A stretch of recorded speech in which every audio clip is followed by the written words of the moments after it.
আসসালামু আলাইকুম ওয়া রাহমাতুল্লাহি ওয়া বারাকাতুহু। বিসমিল্লাহ, আলহামদুলিল্লাহ, ওয়াসসালাতু ওয়াসসালামু আলা রাসূলিল্লাহ ওয়া বা'দ। যারা যেখান থেকে দেখছেন সবাইকে আহলান ওয়া সাহলান ওয়া মারহাবান বিকুম। আজকের আলোচ্য বিষয় অন্তরের রোগ এবং তার ওষুধ বা কিভাবে সেটাকে আরোগ্য করা যায়।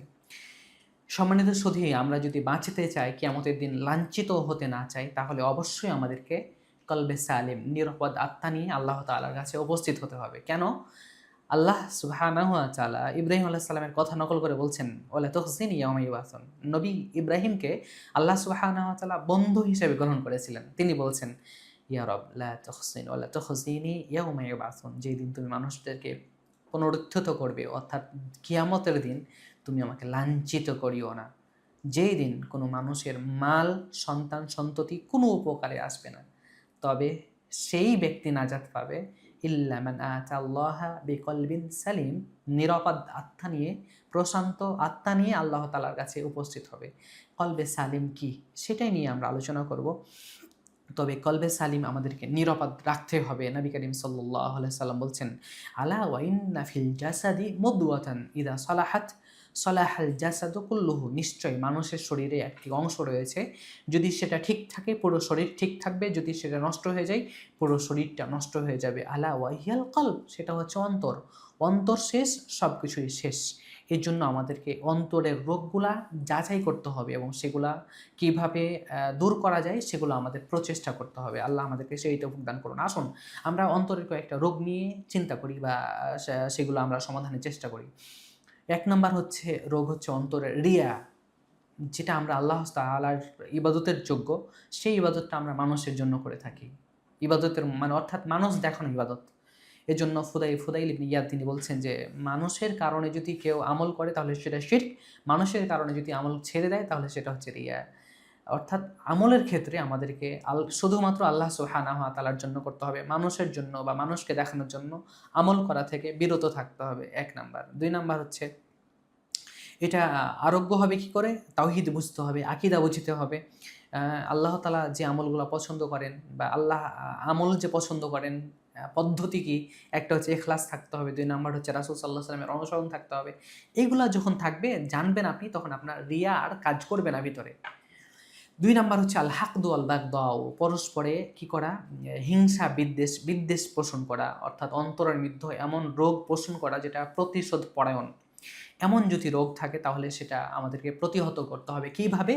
সালামের মাধ্যমে, পরস্পর হাদিয়া বিনিময়ের মাধ্যমে, রাসূল সাল্লাল্লাহু আলাইহি সাল্লামের জীবনী শিক্ষা করার মাধ্যমে আমরা আমাদের অন্তরের মধ্যে যে বিদ্বেষ অথবা প্রতিশোধের যে আগুন, সেটা দূর হবে কিভাবে? এই কোলা করার মাধ্যমে। নবী করিম সাল্লাল্লাহু আলাইহি সাল্লাম বলছেন যে, তোমরা ততক্ষণ পর্যন্ত মুমিন হবে না যতক্ষণ পর্যন্ত না পরস্পরকে ভালোবাসবে। আর আমি কি তোমাদেরকে বলে দিব না ভালোবাসার মাধ্যম কি? তিনি বলছেন, আলা আফশু সালাম বাইনাকুম, তোমরা পরস্পরের মধ্যে সালামের প্রসার ঘটাও, তাহলে তো পরস্পরের মধ্যে ভালোবাসা জন্মিবে। তারপরে তিনি বলছেন, তাহাব্বু, পরস্পরকে হাদিয়া দাও, পরস্পরের মধ্যে ভালোবাসা বাড়বে। ২ নাম্বার আমরা রোগের কথা বললাম। ৩ নাম্বার রোগের কথা হচ্ছে হিংসা। এর এর আরোগ্য হচ্ছে বা এর ঔষধ হচ্ছে যে, আল্লাহ তাআলার নামগুলা আপনাকে জানতে হবে, বুঝতে হবে যে হিংসা করা যাবে না। কেন? আল্লাহ তাআলা যাকে নিয়ামত দেন সেটা আল্লাহ তাআলার অনুগ্রহ।